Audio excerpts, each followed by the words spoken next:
2 मार्च 2025 की ताजा खबरें। नमस्कार दोस्तों, स्वागत है आपका 2 मार्च 2025 की ताजा और धमाकेदार खबरों में।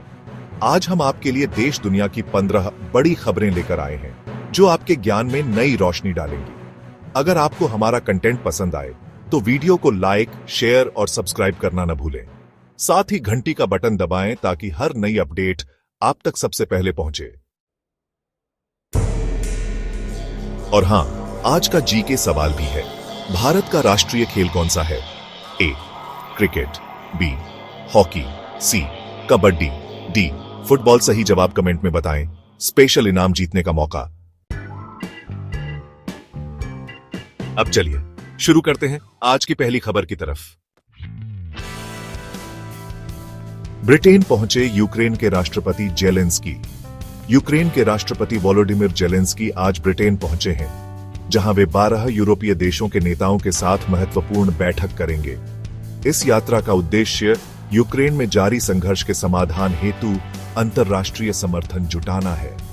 जेलेंस्की ने अपनी सरकार की नीतियों पर चर्चा का संकेत दिया, जिससे रक्षा सहायता, आर्थिक सहयोग और राजनीतिक समर्थन मिलने की उम्मीद है। ब्रिटेन में आयोजित बैठक से भविष्य की रणनीतियां तय होंगी, जो क्षेत्रीय सुरक्षा और स्थिरता को बढ़ावा देंगी। यह कदम विश्व समुदाय में यूक्रेन के प्रति विश्वास और समर्थन को मजबूत करेगा। और अब अगली खबर की तरफ बढ़ते हैं। जादवपुर यूनिवर्सिटी में हंगामा। पश्चिम बंगाल के जादवपुर विश्वविद्यालय में वामपंथी छात्र संगठनों ने छात्र संघ चुनाव की मांग के विरोध में जोरदार प्रदर्शन किया। प्रदर्शनकारियों ने विश्वविद्यालय परिसर में विवादित गतिविधियां की, जिससे स्थिति तनावपूर्ण हो गई। उन्होंने शिक्षा मंत्री की गाड़ी को नुकसान पहुंचाया और लगभग 2 घंटे तक उन्हें बंधक बनाए रखा। इस घटना से छात्रों और प्रशासन के बीच असंतोष स्पष्ट रूप से सामने आया है।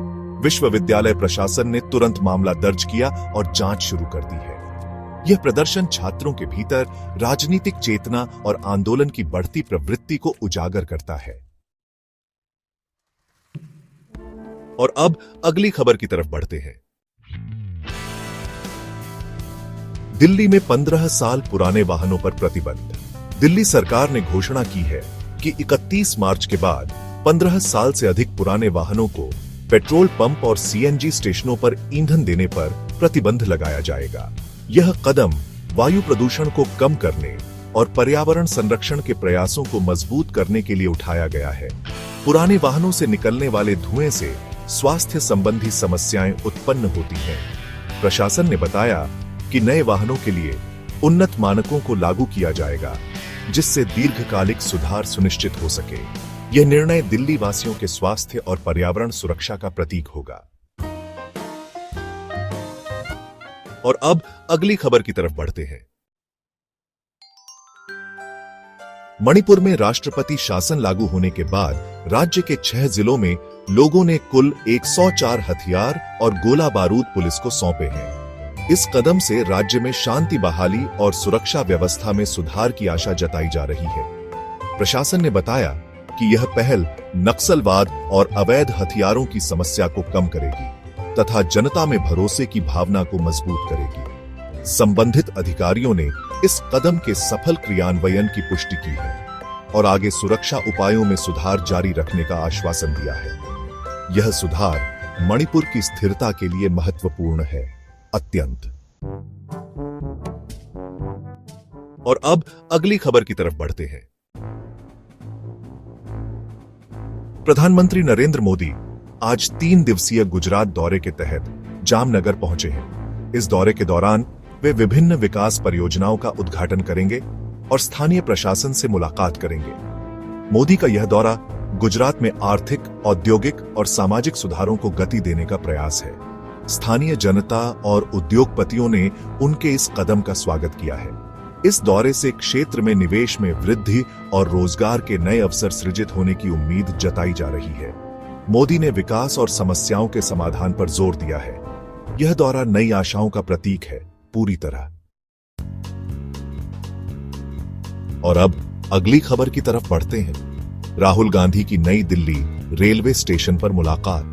कांग्रेस नेता राहुल गांधी आज नई दिल्ली रेलवे स्टेशन पर कुलियों से मुलाकात की। इस मुलाकात का उद्देश्य मजदूर वर्ग की समस्याओं को समझना और उनके हितों के लिए आवाज उठाना है। राहुल गांधी ने रेलवे कर्मचारियों और कुलियों से संवाद किया, जिससे उनकी रोजमर्रा की चुनौतियों का जायजा लिया जा सके। इस कदम से मजदूरों के बीच उम्मीद और समर्थन की भावना पैदा हुई है। यह मुलाकात चुनावी अभियान में महत्वपूर्ण भूमिका निभाएगी।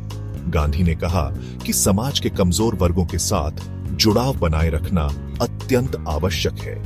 यह प्रयास लोकतंत्र की भावना को सुदृढ़ करेगा पूर्णता से। और अब अगली खबर की तरफ बढ़ते हैं। हरियाणा में पेपर लीक मामले में कार्रवाई। हरियाणा में पेपर लीक मामले में मुख्यमंत्री ने सख्त कार्रवाई करते हुए 4 डीएसपी समेत 25 पुलिस अधिकारियों और कर्मचारियों को निलंबित कर दिया है। यह कदम राज्य में परीक्षा प्रणाली की विश्वसनीयता बहाल करने के लिए उठाया गया है। प्रशासन का कहना है कि यह कार्रवाई भविष्य में भ्रष्टाचार और अनुचित आचरण के मामलों में संदेश देगी। इस निर्णय से छात्रों और शिक्षा क्षेत्र के हितधारकों में संतोष की लहर फैल गई है। विभाग द्वारा जांच तेजी से की जा रही है और दोषियों के खिलाफ कड़ी कार्रवाई सुनिश्चित की जाएगी। यह कदम शिक्षा में पारदर्शिता को बढ़ावा देगा। और अब अगली खबर की तरफ बढ़ते हैं। उत्तराखंड के चमोली में बचाव कार्य जारी है।